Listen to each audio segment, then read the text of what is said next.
Om Swastiastu, warganet yang budiman dimanapun berada. Salam Rahajeng Rahayu, selalu dalam lindungan Tuhan Yang Maha Kuasa, dan salam sejahtera untuk kita semua.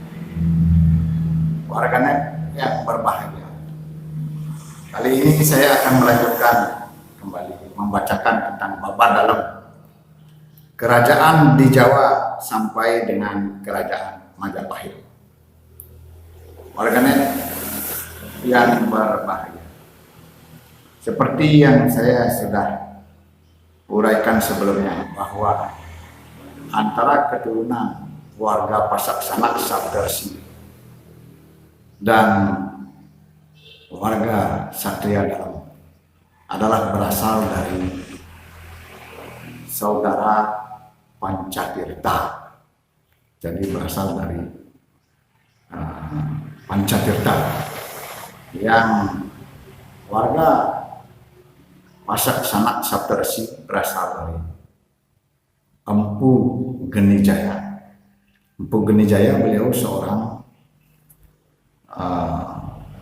Brahmana yang menganut aliran Brahma, sedangkan Empu Baradah adalah seorang Brahmana Buddha. Jadi boleh disimpulkan bahwa warga Pasak Sanak Saptersi dan warga Satria Dalam itu adalah merupakan keturunan Brahmana.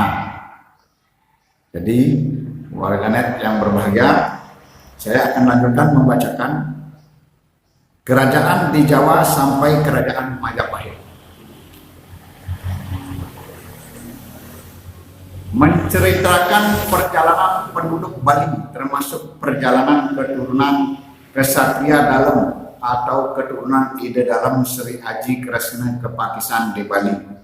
Tidak bisa lepas dari cerita dan perjalanan kerajaan di Jawa, dari kerajaan awal sampai berdiri kerajaan Majapahit di Jawa Timur. Sebelum berdiri kerajaan Majapahit, telah banyak ada kerajaan di Jawa Tengah yang merupakan kelanjutan dari kerajaan di Jawa Tengah. Perjalanan berdirinya kerajaan-kerajaan di Jawa berkaitan satu dengan lainnya, dan kita mulai berkisah dari kerajaan Mataram Hindu di Jawa Tengah.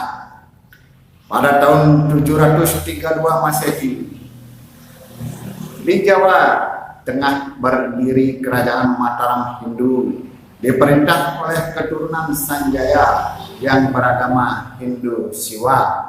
Tercatat berbagai nama raja yang memerintah di kerajaan itu. Sebagai raja pertama adalah Sri Maharaja Rakai Ratu Sanjaya pada tahun 732 sampai tahun 760 Masehi. Dan selanjutnya banyak raja yang memerintah pada periode Mataram Hindu hingga Raja Sri Maharaja Rakai Wawa pada tahun 921 sampai tahun 928 Masehi, dan terakhir adalah Rakai Empu Sendok pada tahun 929 sampai tahun 930 Masehi. Pada masa ini kesusastraan dan pembangunan candi berkembang dengan pesat dan mencapai puncak keemasan pada tahun 778 Masehi. Dibangun Candi Kalasan. Pada masa pemerintahan Rakai Pikatan dibangun Candi Prambanan dan Candi Roro Jongrang. Empu Yogiswara mengarang ke kawin Ramayana pada tahun 903 Masehi yang terdiri dari 7 kanda dan 24.000 sloka pada masa pemerintahan Sri Maharaja Rakai Watu Kumara Diah Balitung. Pada masa pemerintahan Rakai Wawa, beliau mempunyai strategi baru dalam hal proses pergantian raja, yaitu dengan sistem magang. Beliau membina Empu Sendok sebagai calon pengganti raja selanjutnya. Pada masa ini, kerajaan Mataram yang diperintah oleh raja keturunan Sanjaya adalah penganut Hindu, namun kemudian tunduk terhadap dinasti Sailendra dari Sriwijaya yang beragama Buddha, dan pada masa ini Lasim dikenal dengan sebutan zaman kerajaan Mataram Buddha. Diceritakan bahwa kerajaan Mataram diperintah oleh Samaratungga yang masih dari dinasti Sailendra, namun tengah menganut Buddha Mahayana. Pada masa itu didirikan candi yang sangat monumental, yaitu Candi Borobudur. Kata Borobudur berasal dari kata bara artinya biara dan budur artinya tinggi. Candi Borobudur terletak di daerah Magelang, dikelilingi oleh beberapa gunung seperti Gunung Merapi, Gunung Merbabu, Gunung Sumbing, Gunung Sindoro, dan Gunung Manoreh. Di dekatnya juga ada Candi Medut, Candi Pawon, dan Candi Sewu. Raja Samaratungga mempunyai putri cantik bernama Pramodawardhani yang kawin dengan Rakai Pikatan. Perkawinan ini sangat harmonis dan membuat rakyat Mataram aman dan damai. Samaratungga juga mempunyai putra bernama Bala Putra Dewa yang beragama Buddha dan mempunyai hak untuk menggantikan ayah andanya sebagai raja. Bala Putra Dewa kemudian melakukan pertempuran untuk menuntut hak atas kerajaan di Jawa Tengah kepada Rakai Pikatan yang juga adalah iparnya, namun kalah. Selanjutnya lari ke Sumatera. Di Sumatera beliau Bala Putra Dewa menjadi raja di Sriwijaya dan berjaya di tanah Suwarna Dwipa. Dikisahkan di kawasan kerajaan Medang, sang Raja Prabu Dewata Cengkar selalu menindas rakyat dan bersenang-senang di atas penderitaan rakyat. Adalah seorang Brahmana dari tanah seberang India bernama Aji Saka, datang ke Jawa menyebarkan pengetahuan agama dengan membawa bermacam kitab sastra karya para pujangga. Semua orang berguru kepadanya, dari rakyat kecil sampai para patih kerajaan. Pada saat itulah masyarakat diajarkan menulis huruf-huruf dan dikenal dengan huruf Jawa. Huruf itu kemudian dibawa ke Bali dan menjadi huruf Bali. Saat itu pula dimulai pemakaian kalender dengan sistem bulan seperti yang dipergunakan di India pada tahun 78 Masehi, disebut kalender Saka, yang dipergunakan di Bali sampai saat ini. Pada masa ini raja bertindak kejam dan semena-mena kepada rakyat. Keadaan menjadi kacau dan banyak rakyat mengungsi untuk memohon perlindungan kepada Aji Saka. Rakyat berontak melawan Prabu Dewata Cengkar sehingga raja bisa digulingkan dan Aji Saka diangkat sebagai Raja Medang. Kembali ke kerajaan Mataram, ketika Empu Sendok dipersiapkan menjadi raja oleh Raja Rakai Wawa, kerajaan Mataram mengalami musibah dahsyat. Gunung Merapi meletus menghancur leburkan wilayah kerajaan. Diputuskan untuk memindahkan seluruh kerajaan mengungsi ke arah timur dan membangun kerajaan baru yang bernama Kerajaan Medang. Di lembah hulu Sungai Berantas di Jawa Timur, Kerajaan Medang diperintah oleh Raja pertama Empu Sendok, keturunan dari Sailendra dengan kearifan dan kecerdasan sang raja. Maka kerajaan menjadi sentosa. Kesenian terutama sastra berkembang dengan pesat. Tercipta kitab Buddha Mahayana berjudul Samyang Kamahayanikan. Sumber kitab ini berbahasa Sanskerta dan kemudian dialih bahasakan ke dalam bahasa Jawa kuno. Isinya menceritakan tentang para dewa yang mirip dengan cerita relief di Candi Borobudur. Pada zaman ini juga dikarang kitab Brahmanda Purana, sebuah kitab agama Siwa yang mengandung pelajaran kosmologi, kosmogoni, sejarah para rasi, dan pertikaian antar kasta. Boleh dikatakan Empu Sendok merupakan cikal bakal para raja yang memerintah di Jawa selanjutnya, terutama di Jawa Timur. Pengganti Empu Sendok adalah Prabu Dharmawangsa Teguh, seorang raja yang cakap memimpin kerajaan pada periode tahun 991 Masehi sampai tahun 1007 Masehi. Pada zaman ini sastra Jawa berkembang dengan pesat.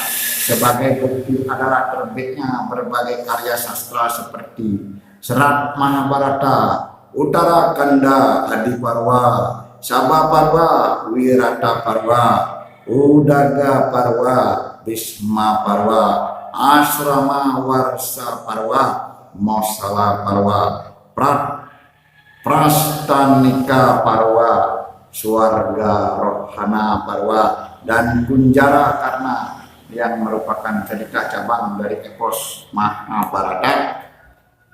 Pada saat kerajaan Medang yang diperintah oleh Raja Dharmawangsa Teguh diserang oleh kerajaan Warawari hingga Raja gugur dan kerajaan jatuh ke tangan musuh. Saat terjadi serangan, kerajaan Medang sedang melaksanakan perkawinan agung antara putri Prabu Dharmawangsa Teguh yang bernama Dyah Kili Suci dengan Air Langga, putra Raja Bali. Keadaan menjadi kacau karena raja gugur bersama para pembesar kerajaan. Namun Air Langga berhasil menyelamatkan diri ke puncak Gunung Wanagiri bersama pembantunya yang setia yang bernama Narotama. Di sini beliau meminta perlindungan kepada para pertapa penganut Siwa dan tinggal di sini selama 4 tahun. Air Langga adalah putra Raja Bali Sri Dharma Udayana Warmadewa dengan permaisuri Sri Dyah Gunapriya Dharma Patni putri dari Sri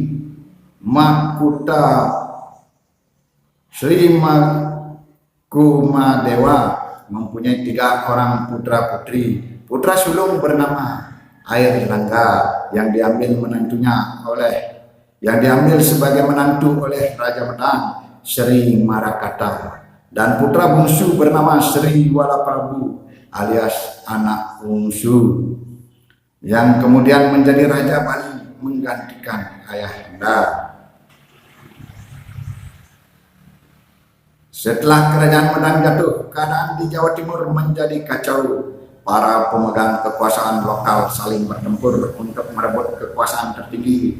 Tidak ada kerajaan yang bisa mendominasi untuk bisa mengatur keadaan yang semakin kacau dan genting. Melihat keadaan demikian, sekelompok bangsawan dan brahmana berinisiatif untuk mendatangi pertapaan Gunung Wanagiri, memohon kepada Air Langga agar mau menjadi raja guna meneruskan pemerintahan sang mertua.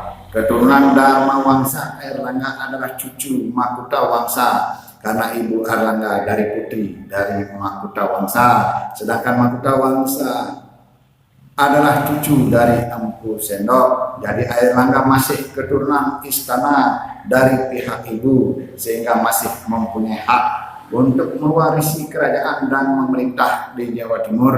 Atas pertimbangan tersebut, Air Langga menerima usulan ini dan menjadi raja pada tahun 1010 Masehi dengan gelar Sri Maharaja Rakyat Hulu Sri Lokeswara Dharma Wangsa Air Langga Abang Nanta Wikrama Motungga Dewa. Kemudian kerajaan Medang berganti nama menjadi Kerajaan Kahuripan, artinya tempat kehidupan yang baik, sama dengan nama Kerajaan Amerta, kerajaan keluarga Pandawa dalam cerita pewayangan.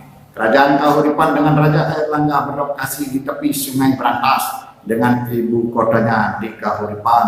Pada awalnya, luas kerajaan terbatas antara daerah Surabaya dengan Pasuruan. Setelah 1 dekade kepemimpinannya, Air Langga memperluas wilayah dengan menaklukkan kerajaan di sekitarnya, termasuk kerajaan musuh mertuanya dahulu, Kerajaan Warawari. Pada masa pemerintahan Air Langga, Sanggra Mawijaya Yotunggawarna, Raja Kerajaan Sriwijaya di Sumatera, dikalahkan oleh Rajendra Kola dan diasingkan ke India. Dengan demikian, saingan Kerajaan Kahuripan di Nusantara telah tidak ada. Kerajaan Kahuripan berjaya dan memperluas kekuasaan hingga meliputi sampai Jawa Tengah, dan pengaruh kekuasaannya diakui sampai di Bali. Setelah keadaan kerajaan berjaya dan aman tanpa tandingan, Air Langga membangun kerajaan dalam segala bidang, termasuk dalam bidang kesenian, dan agama dengan toleransi yang tinggi antara agama Siwa dan Buddha. Dalam bidang kesenian, Airlangga memerintahkan Empu Kanwa untuk mengubah kekawin Arjuna Wiwaha yang menggambarkan keberhasilan dalam peperangan. Raja Airlangga mengangkat seorang putri sebagai bangsawan utama bergelar Rakyat Mahamantri dihino dengan nama Sanggara Mawidaya Dharma Prasodo Tungga Dewi yang beragama Buddha. Diperkirakan masih kerabat dekat Raja Sriwijaya yang mengungsi akibat serangan Rajendra Chola. Kemudian Raja Airlangga menikahi putri ini pada tahun 1030 Masehi dan mempunyai seorang putri bernama Sanggara Mawidaya. Putrinya ini menolak untuk menjadi raja menggantikan ayahanda, melainkan memilih jalan hidup sebagai seorang pertapa dan bergelar Sri Dewi Kili. Dari istri Panawing lainnya, Airlangga mempunyai 2 orang putra. Kedua putra Airlangga ingin menjadi raja. Yang pertama disebut Jayabaya dan yang kedua disebut Jaya Sabah. Maka keduanya putra Airlangga ingin menjadi raja. Maka Empu Baradah sebagai Bagawanta kerajaan mencari jalan keluar dengan datang ke Bali untuk meminta agar salah satu putra Airlangga bisa dijadikan raja di Bali. Keinginan itu ditolak oleh Empu Kuturan karena di Bali telah ada calon raja, yaitu anak bungsu. Diputuskan kerajaan Kaupan dibagi 2 oleh Empu Baradah. Untuk kedua putra Airlangga diceritakan dengan cara menuangkan air kendi hingga menjadi sungai besar membelah kerajaan Kahuripan menjadi 2 kerajaan. Di sebelah timur adalah kerajaan Jenggala beribu kota di Kahuripan, dan sebelah barat adalah kerajaan Penjalu atau kerajaan Kediri dengan ibu kota Daha. Setelah kerajaan terbagi 2, Airlangga mengundurkan diri sebagai raja dan menyepikan diri bersama Resi Gentayu yang dahulu telah menolongnya di hutan Wanagiri. Airlangga meninggal tahun 1049 Masehi dan abunya ditempatkan di permandian Belahan dengan dilambangkan sebagai Dewa Wisnu. Menunggang Garuda, beliau memuja Hindu aliran Wisnu. Raja Sriwijaya keturunan Airlangga di kerajaan Kediri. Kemudian keturunannya menurunkan Raden Cakradara alias Kertawardhana yang kemudian menjadi suami dari Raja Putri Majapahit Tribuana Tungga Dewi, dan juga kemudian menurunkan para Arya di Bali seperti Arya Ketas, Arya Gajah Para, Arya Kanuruhan, Arya Damar, Arya Kenceng, Arya Kutawaringin, Arya Sentong, dan Arya Rob. Sedangkan Raja Sriwijaya Sabah keturunan Airlangga di kerajaan Jenggala, keturunannya menurunkan Arya Kepakisan. Semua para Arya ini yang bersama Ide Dalam Sri Aji Kresna Kepakisan datang di Bali atas perintah Raja Majapahit. Pada masa Airlangga ada suatu kisah yang menyebutkan bahwa Airlangga mempunyai seorang putra. Pada saat beliau berburu dan diberi nama Arya Buru alias Arya Timbul alias Arya Barat, yang kemudian menurunkan keturunan Arya Pengalasan dan Tutuan di Bali. Diceritakan Raja Airlangga berburu di tengah hutan alas Timbul dan bertemu dengan seorang wanita yang sangat cantik dengan rambut gimbal yang diduga ia adalah anak seorang pertapa Empu Tapasui. Airlangga pun jatuh cinta dan sempat bertemu dalam peraduan semalam. Setelah sekian lama, Airlangga kembali ke keraton. Wanita itu hamil dan melahirkan seorang putra tampan diberi nama Sri Rari Barat oleh ayahnya. Anak tersebut dibawa ke keraton oleh ibunya, lalu diupacarai sebagai seorang putra raja dan diberi nama Sri Arya Guru.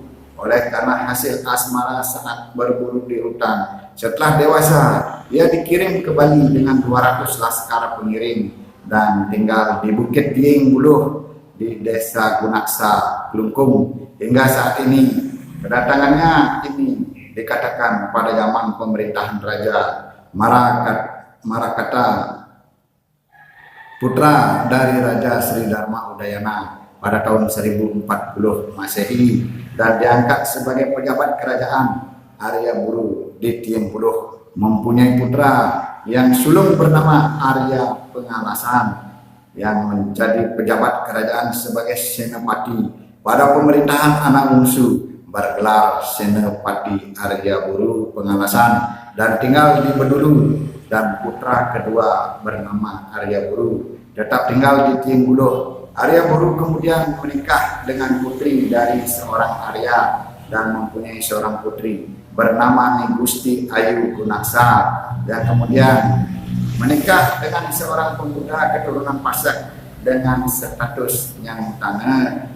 Diceritakan anak sulung dari Empu Raga Runting keturunan Pasak Saptersi bernama I Pasak Lurah Tupuan yang tinggal di Gel-Gel berkenalan dengan Ni Gusti Ayu Gunaraksa putri Arya Buru di Dieng Buluh Gunaksa dan mau dijadikan istri. Arya Buru sebagai ayah merasa berkeberatan karena hanya mempunyai seorang putri tanpa putra penerus keturunan. Ia menyampaikan persyaratan agar Lurah Tupuan mau mewarisi keluarga Arya Timbul dan mau menyembahnya apabila telah meninggal kelak.